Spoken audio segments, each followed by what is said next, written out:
15-20 বছর আগে অ্যাক্সিডেন্ট করার পরে আমার বাবা ওষুধপত্র খেয়ে সুস্থ হয়ে গেছিল। এই 5 ঘন্টায় অ্যাক্সিডেন্ট করিল আমার বাবার।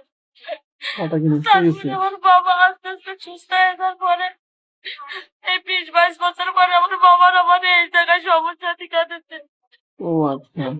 আমার বাবার ডাক্তার বলেছে এই জায়গায় অপারেশন করা যাবে না, অপারেশন করতে গেলে 2-2.5 লাখ টাকা লাগবে। এখন আমরা সেটা বাদ দিয়ে এই জায়গাটা অপারেশন করে নিচ্ছি।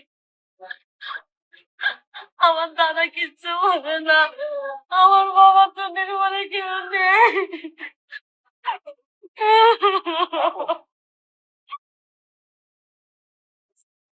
একটা গরু ছিল, গয়না। তো বন্ধুরা, তোমরা ভিডিওটা দেখতে পাচ্ছ, তার বাবার অ্যাক্সিডেন্টের কারণে কোথায় সমস্যা হয়েছে তোমরা ভিডিওটা দেখতে পাচ্ছ। তো তার বর্তমানে চিকিৎসা করছিল এর আগে, তখন আবারও এক জায়গায় সমস্যা। এখন হয়তো ওটাকে ফেলে দিতে বলতেছে ডাক্তার। হয়তো অপারেশন করলে নাও ফেলতে লাগতে পারে। তো তোমাদের কাছ থেকে অনুরোধ রাখবো, চিকিৎসার জন্য 2.5 লক্ষ টাকা প্রয়োজন। তো তোমরা যে যতটুকু পারবা ভিডিওতে নাম্বারটা দিয়ে দিব, আর্থিক সহায়তা করো। এবং তোমরা যারা আর্থিক সহায়তা করতে পারো না, ভিডিওটাকে শেয়ার করে ছড়িয়ে দাও, যাতে কোনো ধানবান ব্যক্তির সামনে পড়ে এবং উনি কিছু অর্থ সহায়তা করে। ধন্যবাদ।